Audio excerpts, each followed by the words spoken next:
Hi guys, and welcome back to my channel. If you are new here, my name is Valerie and I make lifestyle videos and parental videos about motherhood and raising children, and I also make motivational videos and some fun tags and also challenges. So I would love for you to stick around and subscribe and join our family.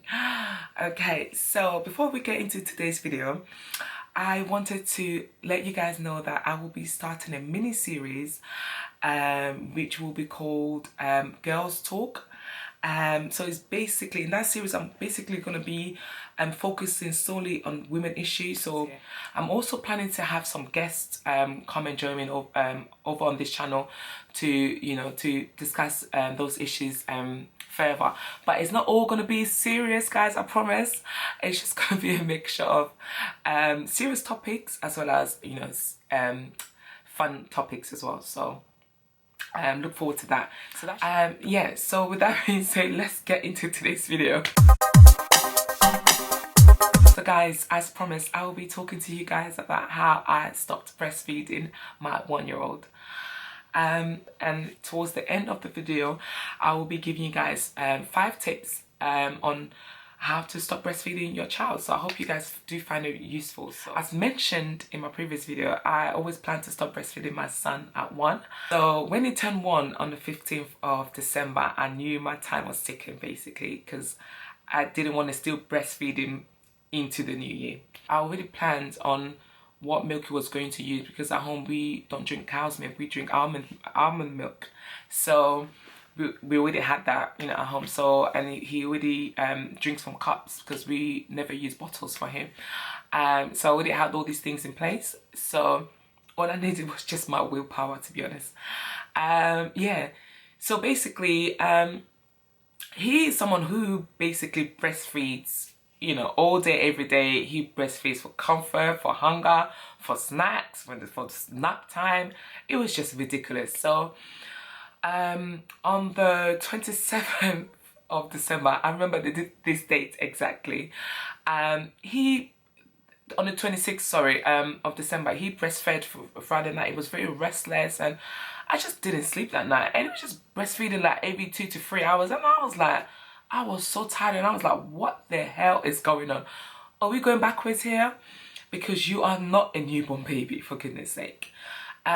So that morning at 9 a.m. on the 27th of December, I breastfed him, and I decided in my mind that that was going to be his last feed. So at 9 a.m. that morning, he had his last feed, and I basically, told him, even though he doesn't understand, that this was going to be his last feed.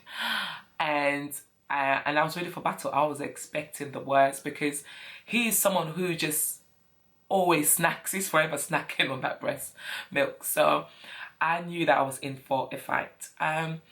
So basically, yeah, so it was really hard to stop, because I found myself wanting to give in, but I stuck at it. My breast was so engorged. It was like it was so massive. It was this big. It was ridiculous.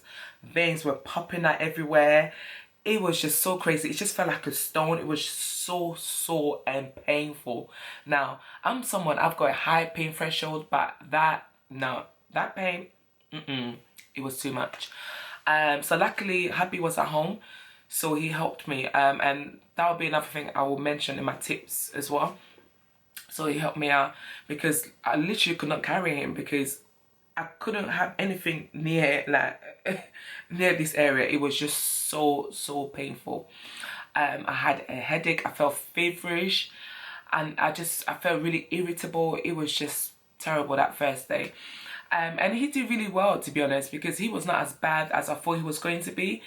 I thought he was going to just cry the house down. He was, obviously cried and was very grumpy, but it was not as bad as I anticipated. So in the end, because I'm someone, I don't like to take painkillers, and in the end I had to give in.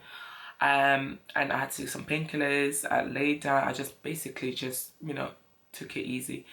So the second day, it was like, honestly, I could not even, lying down was just so painful. Even like turning over in bed, I literally had to do it slowly. It was it was so painful. I can't stress how painful it was. And I think it was extremely painful because I stopped suddenly. So I didn't do the, you know, weaning them slowly. I just kind of stopped suddenly, and that's what works for me personally. So basically I've done that for all three of my kids. So that's what works for me, because with my son, he's someone that is all or nothing. You're either going to give him the breast or you're not. Because if I was to do the, I'll kind of reduce his feeds to 3 times a day, that is not going to work. Because if he tries to, let's say if I've given him a feed and then later on he wants another feed and I'm like, no. And then when I feel like it's time to give him the next feed and I feed him, it was just, for me, it would just be too complicated, and I'll feel like I am basically giving him mixed messages. So that did not work for us. I'm not saying you guys out there should do it, but I'm just talking about what works for us. Yeah. So the first 2 days was completely painful. So I basically used painkillers to help relieve the pain.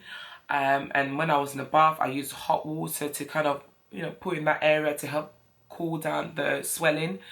So that helped. What else? And I also got some cabbage. Yeah, cabbage.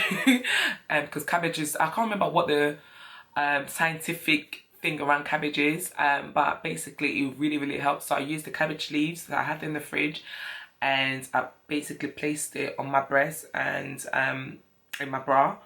And yeah, basically it just really just cooled it down, because I felt like my breasts were just literally throbbing. Like, I felt like they had a mind of their own. It was ridiculous. Yeah, so that really helped, you know, cool it down. Yeah, so I'll say the first 3 days were the most painful, most uncomfortable. I was irritated. I was just fed up, really. And my son did really well. He still kept coming to me for a feed, but luckily, you know, his dad was around. So, you know, when I needed to feed him, when he wanted something to drink, when he kept coming to ask for milk, I would then get, you know, happy to give him, you know, the milk out of the cup, to which he refused, guys. He did not want to drink any milk. He felt like, listen, you're either going to give me the original thing or I'm not having nothing at all. Until this day, my son does not drink any milk, which is a tough one. So, but what I do, I substitute it anyway. So I give him, I do smoothies where I hide the milk in, and I also give him lots of yogurt. And I've spoken to my health visitor, who reassured me that it's totally fine, that at their age, I can't remember how many mils of milk she said that he could have. I probably might insert it somewhere. So I told her what I do to substitute the fact that he's not drinking milk, and yeah, so she's totally happy with it, and he's doing really well, he's thriving. So yeah, so that's a warning. Some kids may not want, especially breastfeed kids, and I've noticed children who are actually breastfed for a year plus, it's harder for them to take any other milk, you know, which is understandable, because if you've been drinking the good stuff, it's hard for you to kind of switch over to something else. Yeah, so in the end, I would say it took me about a week and about 1 day for the swelling to completely come down and for me to be able to literally lie on my chest. So yeah, so all in all, it all worked out, and I'm so glad that I stuck at it, because there were times when I was like, oh my gosh, these are so painful. Like, literally, like, just for like giving him the breast and saying, look, drink drink this breast right now. So yeah, so I'm back to normal now. My boobs are smaller than ever. Like, anyway, that would be another topic about what happens to your boobs and all that kind of stuff. But yeah, so it was not as bad as I expected. I think I built it up so much in my mind that I was really dreading it. But in reality, it was not as bad. You know, obviously, yes, your baby's going to cry. It's going to be uncomfortable. But children are so resilient that, honestly, they actually do better than you do. So I did feel, you know, really sad and a bit emotional that was the end of our chapter, you know. But you know, it's a new stage in life, so it's okay. It's not that bad. we had a good time, you know, we had a one good solid year. So I'm really, really proud of myself that I managed, you know, to breastfeed for that long, and he got all the nutrients that he needed. So yes. Okay, so guys, so let's move on to the 5 tips I have based on my recent experience of, you know, stopping the breastfeeding process. So guys, so my very first tip is tip number 1: decide when you would like to stop breastfeeding, so it gives you something to work towards. Because often if you think in your mind, okay, I want to stop breastfeeding, but you don't really give yourself a concrete goal, you're never going to stop breastfeeding, and you're just going to keep on, you know, it's never going to become a reality. But when you actually set in your mind's eye, okay, you know what, I intend to stop breastfeeding by the end of this month, then it gives you something to work towards, and it gets you to actually prepare your mind, you know, for what's to come. So if you are like me and you plan to stop breastfeeding, you know, like literally cut it off like that, you know, and just make sure that you got everything in place and plan in advance. So for example, make sure you got your accessories, I mean not accessories, you've got your cups, if you're planning to use a cup for your baby, or if you're planning to use a bottle, because they're not babies anymore, they're toddlers. So if you plan to still use a bottle, then that's fine, it's up to you. And also make sure that you've got the milk that you are planning to use for your baby, you know, in stock. So make sure you have everything that you need ready. So that'll be my first tip. And also the same goes for people who are planning to reduce the children's feed over the course of I don't know, a week or 2 weeks, up to you. The same thing applies. So if you are planning to reduce the feed, so make sure that you've got something in place, you know, your substitute milk in place and in stock for your baby. So as well as that, make sure that you've got some support over the course of that period. So make sure if he's happy or any family members are around to support you, because during that stage is, you know, your child is gonna, you know, want to come to you and ask for a feed. So it'd be helpful if you can have someone else feed them the milk. Otherwise, because I found with my son, he refused to take it from me.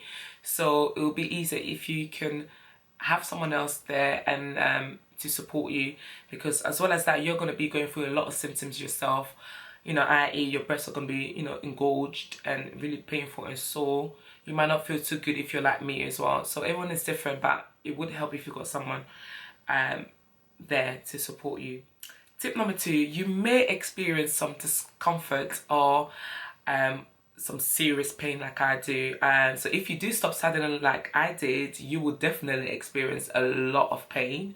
But I suspect if you reduce it over a course of some time, then you will not feel the full effect like I did. So either way, make sure you stock up on some painkillers, because you might need it.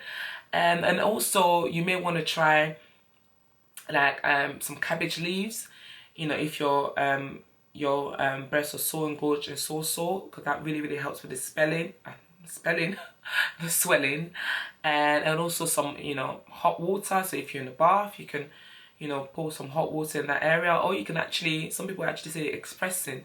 My mom says expressing actually helps, you know. I didn't do that because I was scared that if I express too much, it might mimic the baby feeding, and then more breast milk will be produced. So, but I did read elsewhere that you can express a little bit but not too much, so it's up to you. Tip number 3, do not give in, guys. Oh my goodness, it is so tempting to want to give in, but please do not give in.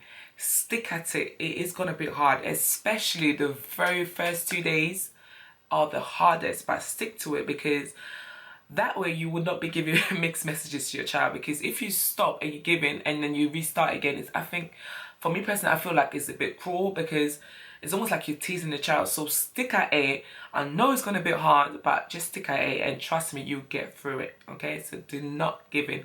Think of the goal of being free and not having to constantly just being a human feeding machine. So tip number 4, keep your child hydrated.